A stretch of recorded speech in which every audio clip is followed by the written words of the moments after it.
안녕하세요. 저는 결혼을 앞둔 예비 신부입니다. 식도 올려보기 전에 결혼이 한 번 엎어질 뻔했다가 다시 결혼을 준비 중에 있거든요. 이렇게 결혼을 하는 게 맞는지 모르겠다는 생각은 중간중간 들긴 하지만 상황을 이렇게까지 만든 남편이 억울한 입장이긴 한 것 같아 용서를 한 상태입니다. 남편이 바람을 핀 것도 아니고 돈을 날린 것도 아니고 마마보이 같은 사람도 아니에요.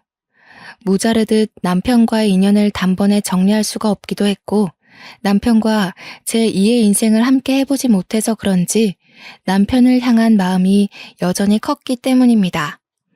제가 들려드릴 사연은 결혼 전부터 엎치락 뒤치락 난리였던 예비 시댁 사람들과의 관계에 대한 거예요. 결혼하신 분들 중에 혹시 형님 되는 여자 식구가 있는지 궁금합니다. 있다면 형님이랑 친한 분들도 계실까요?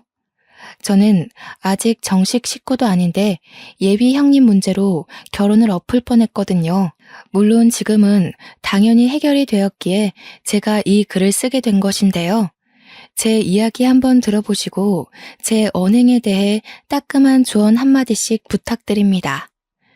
제게는 연애 기간 6년 차인 남자친구가 있습니다.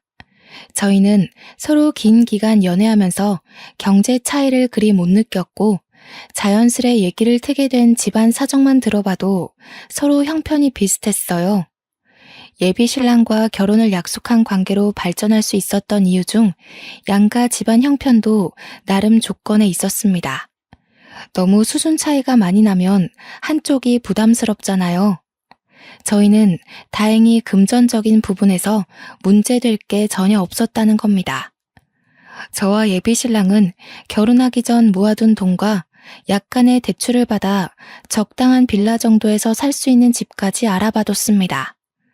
남들은 돈이 없어서 원룸에서 시작하는 신혼부부도 있다던데 그에 비하면 저와 예비 신랑의 출발선은 한참 위에서 시작한 셈이죠. 결혼 계획을 세우면서도 저희는 딱히 안 맞는 부분도 없었고 부딪힐 만한 상황이 생기더라도 서로 의견 조율이 잘 되는 편이었습니다. 예비 신랑과 저는 만난 지 2년째부터 서로를 환상의 짝이라고 생각했을 만큼 잘 맞았어요. 그랬기 때문에 더더욱 서로를 결혼 상대로 본 거였죠. 저희가 본격적으로 결혼 준비에 돌입하면서 첫 번째로 양가 부모님께 먼저 인사를 드리기로 했는데요. 월차를 내지 못해서 퇴근하고 예비 신랑을 만나 저녁에 출발을 하였습니다. 예비 신랑 집을 처음 가보는 건 아니었어요. 예비 신랑과 연애를 길게 했다 보니까 몇 번 시댁에 가서 저녁밥을 얻어먹은 적이 있었거든요. 그 때문인지 이웃집 놀러 가는 것처럼 걸음이 가벼웠습니다. 이렇게 말씀드리면 저한테 예비 시부모가 어떤 존재인지 느껴지지 않습니까? 예비 시부모는 제게 부모님 다음으로 정말 좋아하는 어른들입니다. 제 나이가 30대 중반인데도 예비 시부모는 저를 뽀송뽀송한 아기로 보거든요. 예비 신랑이 저와 5살 차이가 나는데 예비 시부모 입장에선 집에 막내 아들이 40대이다 보니까 30대인 저를 더 그렇게 봐주는 것 같기도 했고 또 예비 신랑이 늦둥이거든요. 그래서 예비 시부모님이 저희 친정 부모님보다 나이가 좀 더 많습니다. 이 때문에 저를 더더욱 젊은 처녀처럼 보는 게 아닌가 싶어요.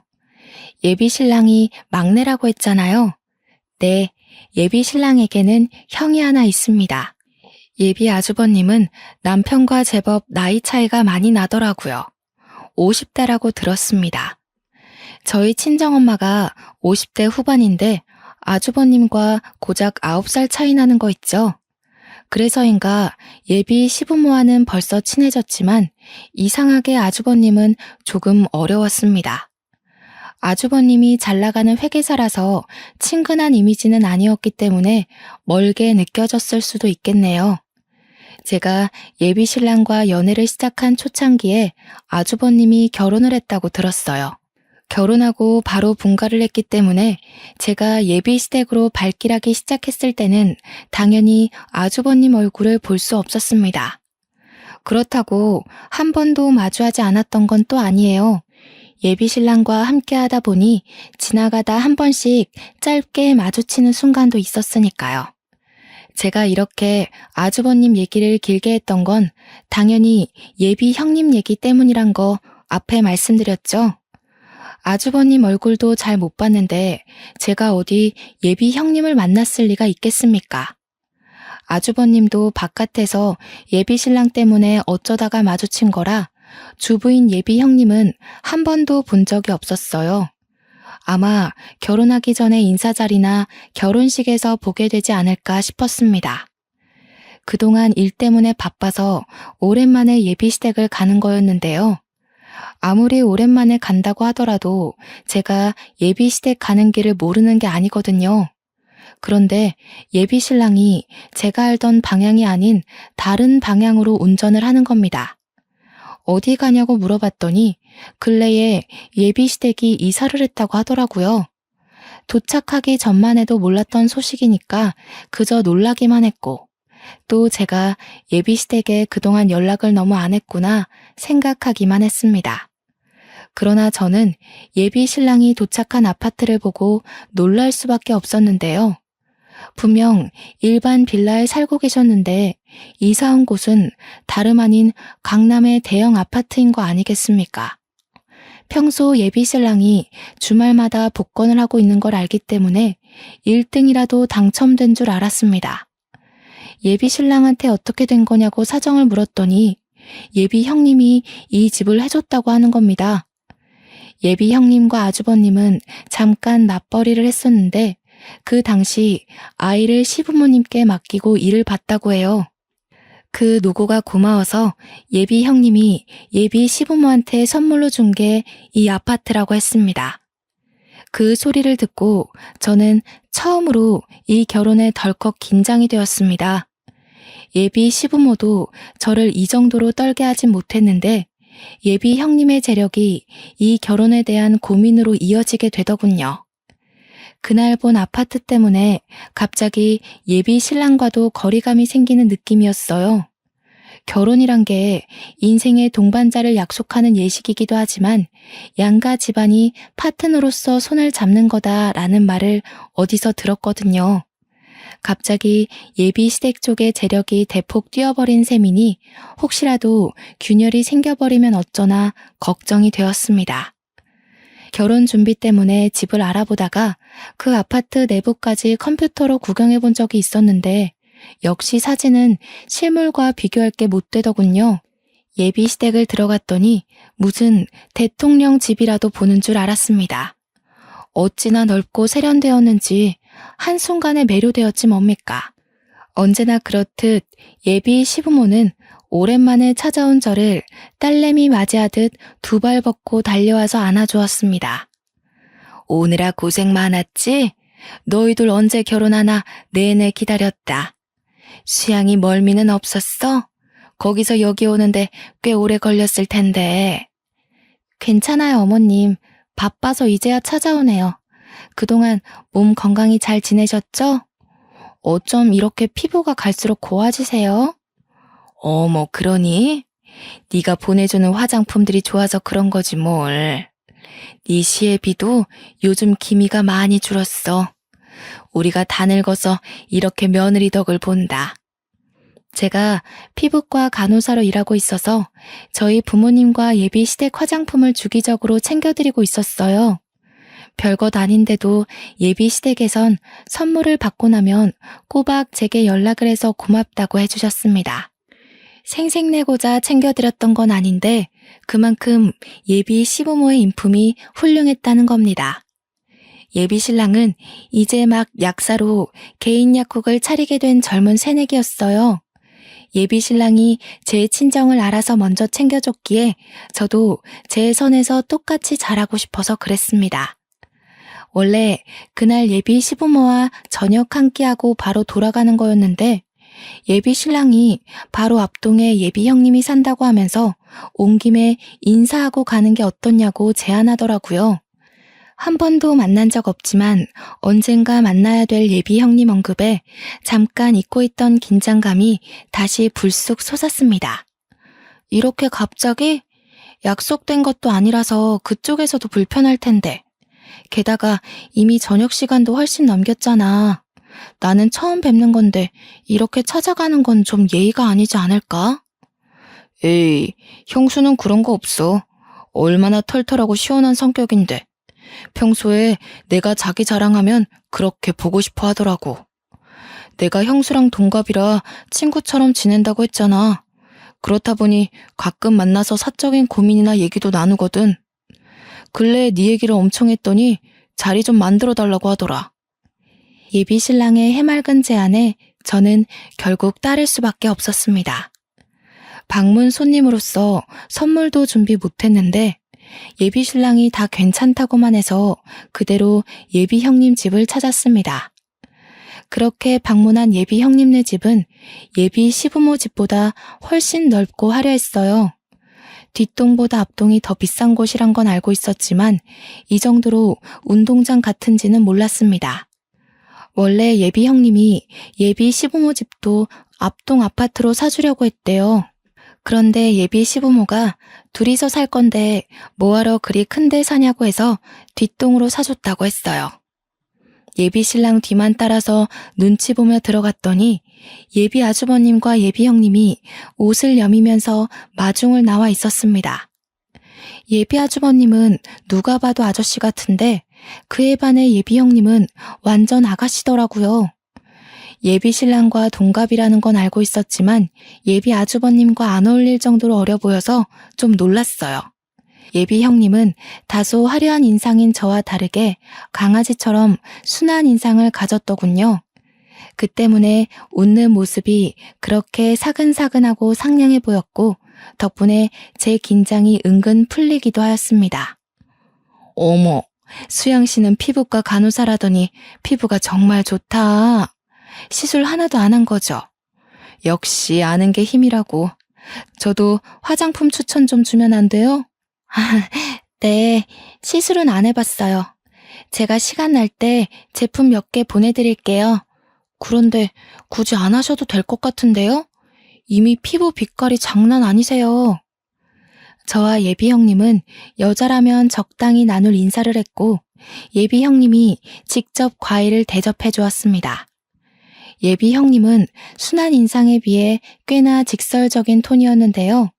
성격도 그와 맞게 거침이 없는 타입인가 보더라고요. 저와는 초면인데도 저희에게 신혼집 사정을 물어봤습니다. 나랑 수양이 모은 돈이 좀 돼서 저기 변두리 쪽에 30평 정도는 구할 수 있을 것 같아. 가봤는데 좋더라고. 산책로도 있어서 강아지 2마리 정도도 키워볼까 해. 그래? 서울 변두리 쪽이면 출근하는데 무리되지 않겠어? 또 어머님 아버님 집이랑도 멀어지는 거잖아. 왔다 갔다 힘들 텐데. 둘이서 얼마 모았는데? 한 2, 3억 정도 돼. 대출까지 보태면 5억 좀 안 될 것 같아. 네가 돈 많은 집 딸이니까 몰라서 그래.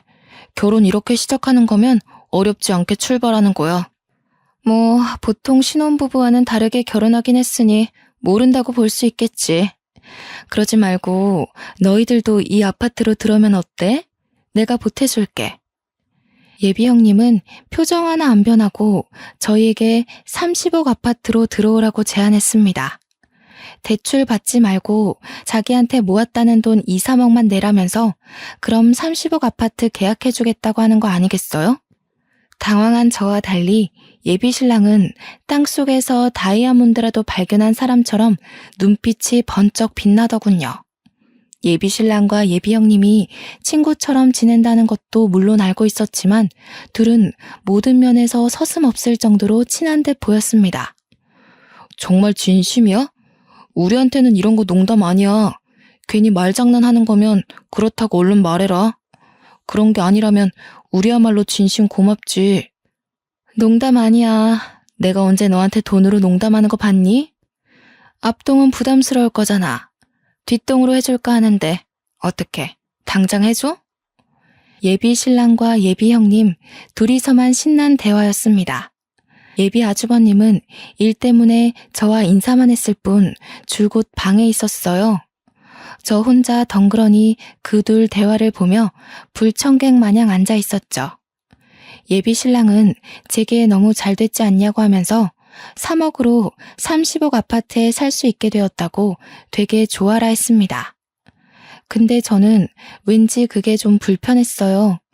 저희가 충분히 독립적으로 시작할 수 있는 신혼살림을 시부모도 아닌 형님한테 도움받는 것이 내키지 않았습니다. 그렇게 되면 사는 내내 예비 형님 때문에 신경이 쓰일 것 같기도 했고 자칫 남의 집에 얹혀 사는 기분이 들 것 같거든요. 제가 예민하게 생각했던 걸까요? 제가 계속 대답을 머뭇거리고 있자 예비 형님이 수양 씨는 싫은가 봐 하면서 저를 떠보는 거 아니겠습니까? 예비 신랑은 제 반응을 살피면서도 눈치 없이 예비 형님 편에 서서 저를 설득하기 바빴어요. 저는 여차저차 의논해보겠다고 하고 그만 자리를 마무리했습니다. 그 집을 나와서 예비 신랑 차에 올라탔을 때 제가 먼저 예비 신랑한테 속마음을 밝혔어요. 그냥 우리가 계획했던 대로 하자. 우리가 당장 어려운 것도 아닌데 왜 형님한테 도움을 받아. 남한테 손 벌리면 언젠가는 꼬리 밟혀. 그리고 계속 뭔가 보답해야 될 것 같단 말이야. 남이라니 이젠 가족이 될 사이인데. 그리고 혜령이는 좋은 마음으로 우리 도와준다는 거야. 우리 완전 로또 1등 된 거나 마찬가지라니까. 너무 부정적으로만 보지 말고 우리 결혼해서 잘 살려고 주는 선물이라고 생각해봐. 예비 신랑은 이미 예비 형님 제안에 홀라당 넘어간 듯 보였습니다. 저는 찝찝한 기분을 안고 고민을 계속해야 했어요. 예비 신랑과 계속 대화를 시도해봤자 답이 없을 것 같아서 한 번은 인터넷 커뮤니티에 익명으로 물어보기도 했습니다. 그러니 반응이 거의 반반이더라고요. 예비 신랑 말대로 이건 완전 복권 당첨이라고 자존심 세우지 말라는 사람들도 많았고 분명 형님이 그냥 주는 거 아닐 거라며 절대 책 잡힐 짓 하지 말라고 주의 주는 사람들도 많았습니다. 저는 솔직히 좀 후자 쪽으로 마음이 기울어 있는 사람이거든요.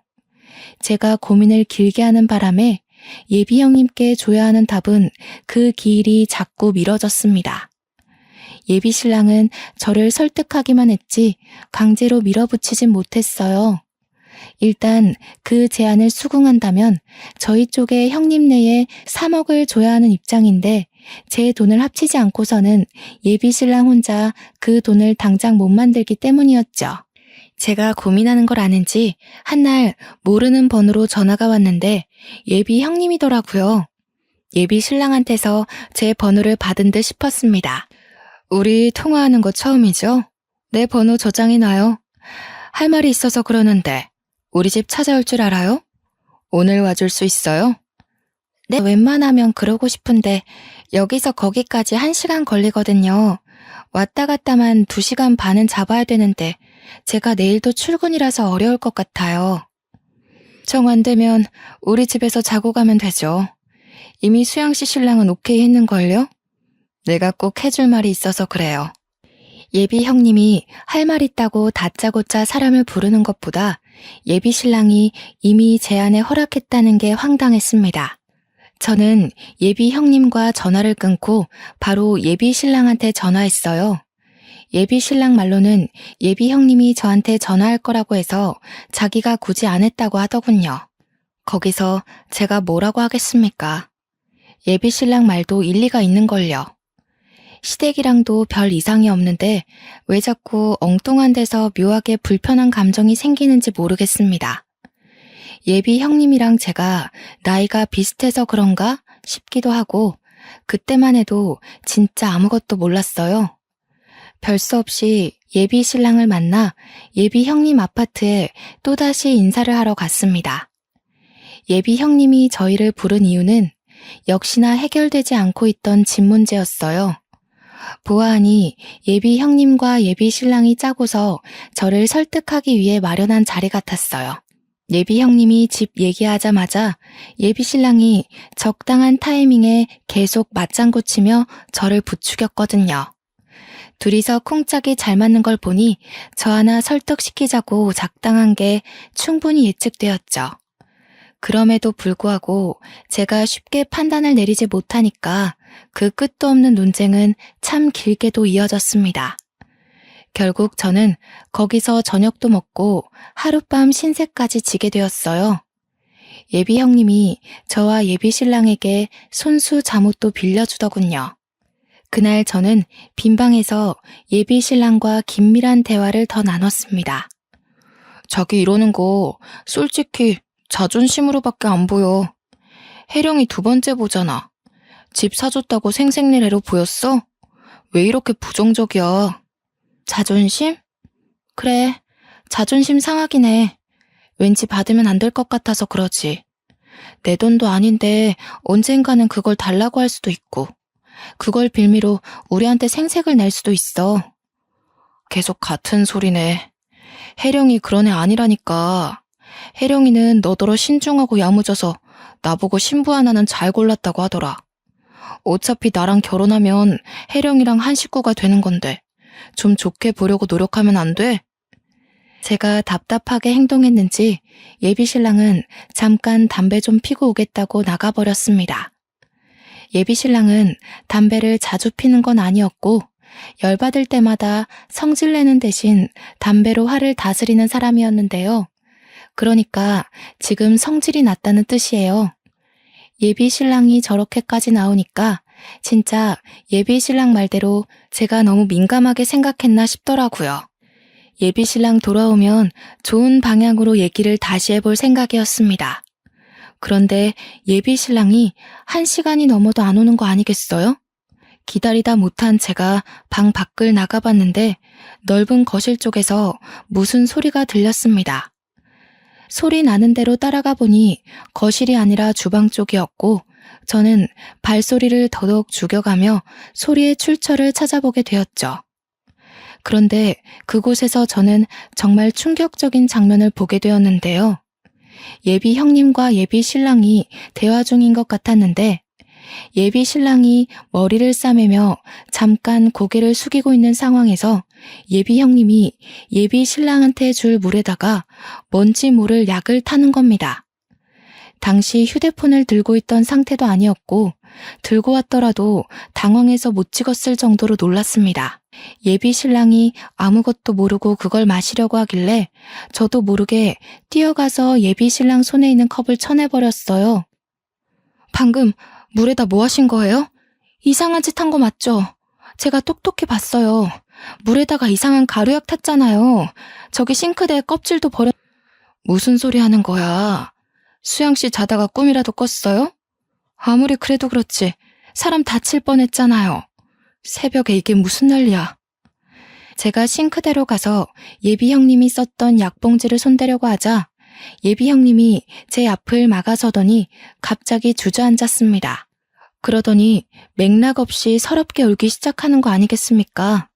예비 신랑은 제가 아닌 예비 형님을 살피기 시작했는데 한 번도 저한테 화낸 적이 없던 예비 신랑이 그때 처음으로 언성을 높였습니다. 자기 도대체 왜 이래? 왜 이렇게 혜령이를 못 잡아먹어서 안달이야? 결혼하면 자기가 형님으로 모셔야 될 사람이라고. 혹시 혜령이한테 자격지심 있어? 뭐라고? 내가 말해줬잖아. 저 사람이 오빠 먹는 물에다 약 타는 걸 봤다니까? 어떻게 나한테 그런 소리를 할 수가 있어. 오빠는 적어도 내 말을 먼저 들어주려고 해야지. 애 같은 소리 하지 마. 또래 나이에 혜령이가 너보다 너무 잘나서 시기하는 거지. 내가 보기엔 너 이러는 거 열등감 맞아. 진짜 실망이다. 내 말 좀 들어. 오빠가 확인해보면 되잖아. 저 사람이 약을 탔는지 안 탔는지. 경찰이라도 불러서 여기 쏟아진 물 성분 조사해보라고 해. 그만해. 어느 정신 나간 사람이 그런 짓을 하겠어? 너 지금 나이가 30이 훌쩍 넘었어. 그런 허황된 변명이 통할 거라고 생각돼? 그 정신 나간 사람이 바로 네 형수라고. 내 말은 확인도 안 해보려고 하면서 저 사람 말은 뭐가 그리 믿을 게 있다고 감싸도는 건데 진짜 정신 나간 년이 누군지 모르겠어? 저는 결국 식구끼리 해선 안 될 말을 저질러 버렸습니다. 그랬더니 예비 신랑은 아예 저를 막장으로 보더군요. 예비 신랑은 곧 저를 향해 실망한 기색을 비추곤 예비 형님을 챙겨 예비 형님 방으로 가버렸습니다. 그날 이후 저는 예비 신랑과 연락도 안 했어요. 예비 신랑이 얘기 좀 하자고 여러 번 연락이 왔지만 그때마다 무시했단 말이죠. 그러다 예비 신랑이 결국 제가 일하는 직장을 찾아오게 되었고 할 수 없이 대면을 해야만 했습니다. 나랑 헤어질 거야? 왜 내 연락 피해? 해결을 하려면 대화를 해야지. 혜령이가 너랑 다시 얘기해보고 싶어 해. 사과 받아주겠대. 시간 언제 괜찮아? 그럴 필요 없어. 나 이번 기회에 오빠랑 헤어질 거니까. 그래서 연락 피했던 거고 이왕 만나버린 김에 말할게. 우리 여기까지 하자. 저는 홧김에 없는 소리 하는 사람이 아닙니다. 100% 진심이었습니다. 예비 신랑과 연락 안 하는 시간 동안 저도 제 나름 생각 많이 하고 내린 결정입니다. 예비 시댁에서 예비 형님이란 존재가 사라지지 않는 이상 그 집과 인연을 맺어선 안 된다는 쪽으로 마음이 기울어 버렸어요. 그리고 그날 예비 형님 집에서 보였던 예비 신랑의 태도, 그건 제게 엄청난 실망을 안겨준 일이었습니다. 오빠도 마음 정리할 필요하지. 정리 잘하고 파혼 얘기 아니면 앞으로 연락하지 말아줘. 그래도 6년 동안 좋았어. 이렇게 끝나버릴 줄은 몰랐는데 우린 여기까지인 것 같다. 제가 답도 안 듣고 무작정 일어나 버리자 예비 신랑이 저를 다급히 붙잡더라고요. 그 손길을 뿌리치고 집에 돌아왔습니다. 그리고 며칠간 예비 신랑도 제게 연락을 안 했어요. 그러고 나서 한 4일 뒤쯤이었나? 예비 형님에게서 느닷없이 연락이 오는 겁니다. 밑도 끝도 없이 예비 신랑 약국으로 오라는 말만 덩그러니 날라온 거 있죠? 제가 예비 신랑한테 이별을 통보했다는 거 예비 형님도 다 알고 있을 겁니다. 저희가 갈라서게 된 이유는 온전히 예비 형님 때문이잖아요. 예비 신랑과 갈라졌으니 예비 형님도 더 이상 저와 관련이 없는 사람인데 제가 왜 이 여자 말에 반응을 해주겠어요? 당연히 무시했습니다. 그랬더니 바로 또 연락이 오더라고요. 이번엔 문자였고 내용도 없이 달랑 사진 몇 개 날라온 것이 다였습니다. 아, 그중 영상이 하나 있길래 눌러봤거든요. 예비 형님과 예비 신랑이 술자리를 갖는 장면이었는데 예비 신랑이 좀 많이 취해 보였고 방으로 들어가는 예비 신랑을 뒤따라 예비 형님이 옷을 풀어 헤치면서 따라 들어가는 모습이 찍혀 있더라고요. 휴대폰을 어디 세워두고 그 모습이 나오게끔 똑똑하게도 찍어놨더라고요. 더 어처구니가 없었던 건 장소가 예비 신랑 집이라는 거예요. 예비 시댁이 아니라 예비 신랑 혼자 자취하던 공간이요. 이건 저와 이별한 지 고작 4일 만에 예비 신랑이 여자를 들인 셈이잖아요. 그것도 자기 형수를 말이에요. 그걸 받고서 저는 예비 신랑에게 파혼 확정을 통보했습니다. 예비 신랑이 생각하고 말고 할 시간도 주기 싫었어요. 그리고 그날 밤 저를 또다시 찾아온 예비 신랑은 마지막으로 봤던 날보다 많이 초췌해 있더군요. 자기야, 도대체 왜 이래? 우리 좋았잖아. 앞으로 더 좋아지려고 도움 좀 받는 게 그렇게 어려워? 왜 우리가 눈앞에 놓인 행운을 놓고도 헤어져야 돼? 오빠는 그 여자를 믿어? 내가 보기에 오빠 지금 그 여자한테 이용당하는 거야. 우리 헤어졌다고 그 여자가 신이 나서 나한테 연락했더라? 저는 예비 신랑에게 보여주려고 인화해놨던 사진들을 냅다 뿌렸습니다. 예비 신랑은 바닥에 떨어진 사진을 힐끗 보더니 표정이 굳어졌어요. 우리 고작 헤어진 지 4일 됐잖아. 그동안 그 여자가 나한테 보낸 사진이야. 나랑 연락 안 하는 내내 그 여자한테 위로 엄청 받았나 봐. 그 사진들은 전부 술 먹고 기절해서 차림새가 불량한 예비 신랑과 그 옆에 나란히 누워서 오해 살만한 차림으로 예비 신랑한테 기대어 있는 예비 형님의 모습들이었어요. 이게 다 뭐야? 난 모르는 사실이야. 조작된 거 아니야? 너랑 헤어지고 혜령이가 많이 위로해줬던 건 맞아. 근데 그냥 같이 술 먹은 게 다였어. 나 정말 이거 몰라. 그 여자가 나더러 뭐라는 줄 알아? 조용히 결혼하래. 자기랑 오빠랑 관계 눈 감아주면 30억을 더 주겠대. 돈 좋아하는 오빠한텐 솔깃할지 몰라도 나는 이런 더러운 웅덩이에 빠져주고 싶지 않거든. 우리가 왜 헤어져야 하는지 알겠어? 예비 신랑의 변명을 더 이상 듣기 싫었습니다. 모르는 사실이라고요? 참으로 웃기는 소리죠. 둘이서 같이 자리를 가졌다는 것 자체가 이런 사이라는 걸 증명하는 건데 변명을 하고 싶으면 좀 그럴싸한 걸로 우길 것이지 싶더군요. 그대로 집에 들어가려는데 예비 신랑이 저를 급하게 붙잡았습니다. 그러면서 계속 정말 몰랐다고 이게 무슨 상황인지 모르겠다고 엄청 당황스러워 하더라고요. 오빠도 마음 있으니까 나 내팽개치고 그 여자만 거들떠 본 거잖아. 지금에서야 아니라고 하겠지. 근데 어떡하니? 오빠가 지난날 내 자존심 운운하며 저 여자 치켜세웠던 모습을 다 기억하고 있는데 이 사실 너네 엄마 아빠는 알고 있니? 오해라니까. 나도 도통 모르는 일이라서 어떻게 설명을 할 순 없지만 뭔가 잘못된 일인 건 맞아. 내가 다 해결할게. 일단 기다려주라. 어? 나더러 가서 핑곗거리 만들 시간을 벌게 해달라. 그 여자랑 침대에 올라간 적 없다고 뻔뻔하게 모른 척하면 다 해결된다고 생각하나 본데 나한텐 오빠가 그 여자랑 밤에 단둘이 술 먹었다는 것도 바람이야. 그만 돌아서 가려는데 예비 신랑이 저를 다시 잡더군요. 그대로 귀싸대기를 한 대 날려주고 바로 길가로가 택시를 탔습니다. 저는 그렇게 6년을 함께한 인연과 헤어졌습니다. 그런데 한 2주가 지났을까 예비 형님한테서 또 연락이 온 거 아니겠습니까? 수양 씨, 똑똑한 사람인 줄 알았는데 생각보다 맹탕이네요? 돈 30억 더 준다잖아. 그깟 남자 하나 때문에 30억을 안 받겠다고요? 어차피 헤어질 거 그냥 눈 감고 결혼해서 나한테 돈이라도 받아요. 나는 돈 아쉬운 사람이 아니라서 태곤이만 있으면 되거든요. 저기요, 태곤 오빠가 그쪽이 지금 이러는 거 알아요? 그렇게 자신만만하게 사진 보낼 정도면 이미 태곤 오빠가 그쪽한테 넘어갔다는 거잖아요. 그렇게 돈 아쉬운 사람 아니면 그냥 이혼하고 태곤 오빠랑 당당하게 살림 차리세요. 아, 혹시 양심 없게 저더러 말해달라는 건 아니죠? 할 수 있었으면 벌써 했겠죠. 그런데 수양 씨가 뭐 그렇게 특별하다고 태곤이가 수양 씨를 못 잊잖아. 나도 이해 안 되거든요.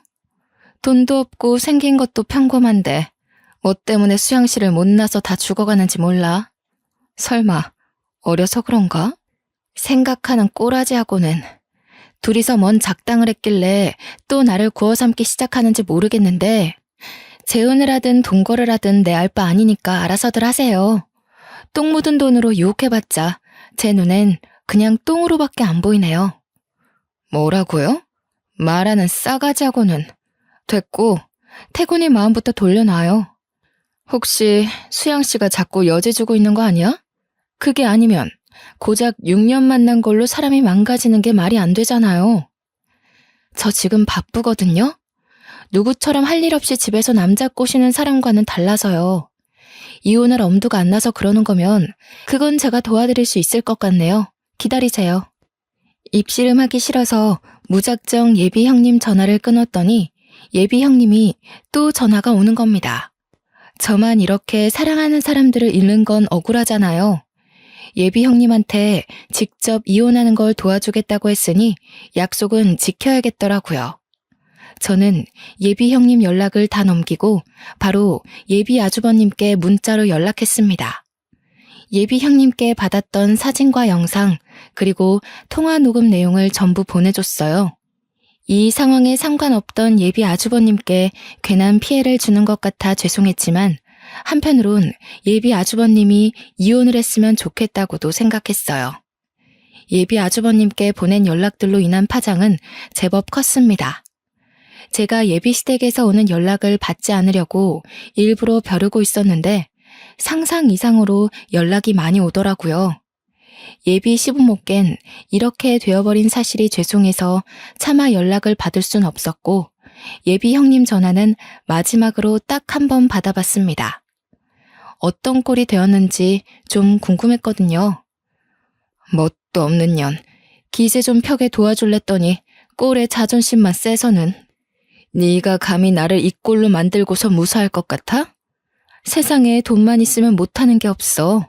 내 손으로 너 하나 망가뜨리는 거 아무것도 아니라는 거야.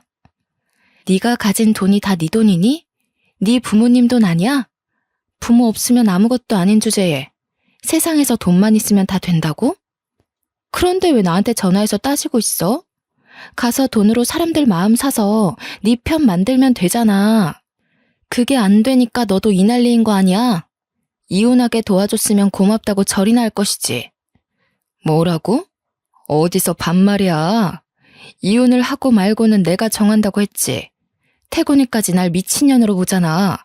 어떡할 거야? 잘 됐네. 네가 네 무덤 판 거라고 생각해라. 그리고 너 피부 관리 좀 해야겠더라. 35살 치곤 잔주름이 너무 많아. 어쩌다 보니 점점 유치한 다툼으로 변질되는 것 같아서 그만 끊어버렸습니다. 보니까 예비 아주버님한테 이혼 소송을 당했나 봐요. 심지어 예비 아주버님은 제 연락을 받고 바로 그 집을 나왔다고 했습니다. 예비 아주버님이 인상만큼이나 뒤 안 돌아보는 성격이 맞았나 보네요. 부정행위를 뻔뻔하게 자랑하더니 참 꼴 좋지 않습니까? 얼마나 고소하던지. 하나 의아했던 건 예비 신랑이랑 따로 관계가 발전할 줄 알았는데 그건 또 아닌가 보더라고요. 예비 신랑이 제게 받았던 사진을 가지고 예비 형님한테 찾아가 따지고 호통을 쳤다지 뭡니까? 이런 정황을 몰랐다는 예비 신랑의 말이 사실인 걸까요? 그때 좀 혼란스러웠던 걸로 기억합니다. 확실히 예비 시댁이 난리 나긴 했던 건지 시댁까지 제게 연락이 왔는데요. 예비 시부모가 저를 워낙 딸처럼 잘 대우해줬다고 했잖아요. 계속 오는 연락을 여태 피하기만 했는데 생각해보니 뭔가 인사도 없이 그냥 떠나는 건 예의가 아닌 것 같아서 전화를 받았습니다. 아가, 얘기 들었다. 얼마나 힘들었을꼬. 우리 태군이가 너한테 얼마나 미안해하고 있는지 몰라. 너랑 태군이 6년을 만났잖니. 바보 같은 내 아들이 어떻게 너처럼 착하고 귀한 애한테 그럴 수 있었는지 모르겠다. 예비 시모는 제게 끊임없이 사과를 했습니다. 저는 한마디도 못하고 듣고만 있었는데 계속 자기 아들 못났다고 저더러 제발 용서해달라고 비시는 거 아니겠습니까? 예비 형님은 이미 이혼 진행 중에 있고 예비 시부모도 그 아파트에서 곧 나갈 예정이라고 했어요. 아주버님이 예비 신랑을 상간남으로 소송하진 않았다고 하더군요. 태곤이는 너 없으면 안 돼. 우리가 태곤이 많이 혼냈어. 그런데 태곤이가 알아서 괴로워하고 밥도 한 숟갈 안 먹으려고 하니 어쩌면 좋아. 수양아, 우리로서 정말 너한테 면목 없고 몹쓸 짓을 했다는 거 안다. 그래도 한 번만 용서해주면 안 되겠니? 그러니까 예비 시모 말은 예비 신랑이 내내 제대로 일도 못하고 길 가다 사고 날 뻔하길 몇 번째고 정신 빠진 사람처럼 그렇게 집구석에만 박혀 있다고 합니다. 자기 몸을 위험에 빠뜨리면서까지 자책을 하고 있다니까 솔직히 신경을 안 쓸 수가 없더군요. 말 그대로 6년을 함께한 사이이고 사랑하는 사람과 시작도 못 해보고 끝나버렸기에 저도 모르는 미련이 남아있었나 봅니다. 저는 결국 한 달 뒤쯤에 예비 시부모가 이사 갔다는 곳으로 찾아갔습니다. 이전보단 못하지만 꽤 비싼 아파트에 입주를 했더군요. 예비 시모와 인사를 나누고 있던 중 저는 방에서 나오는 예비 신랑과 눈이 맞았어요. 다 죽은 얼굴이던 예비 신랑은 저를 발견하곤 미친 사람처럼 달려와 포옹을 했습니다. 수영아, 내가 잘못했어. 제발 나 좀 데려가줘. 나 너 없이는 못 살아. 네 말이 다 맞았어. 내가 눈치가 더럽게 없어서 그 여자가 그런 속셈을 가지고 있는 줄도 모르고 너만 탓했어. 진짜 미안해. 잘 알아보고 행동했어야 하는 건데. 예비 신랑은 약국까지 문 닫고 쉬고 있다더라고요. 도대체 얼마나 쉬었으면 몸에서 쾌쾌한 냄새가 나는 건지. 예비 시부모 도움으로 겨우 예비 신랑을 떼어놓을 수 있었습니다. 그제서야 저는 예비 시댁과 제대로 된 대화를 나눌 수가 있었는데 모두가 제 앞에서 죄인처럼 고개를 숙이고 있는 거 아니겠습니까? 예비 신랑이야 그렇다 쳐도 예비 시부모까지 제게 자꾸 사죄하는 건 마음이 안 좋았습니다. 돈 많은 게 뭐가 그리 대수라고.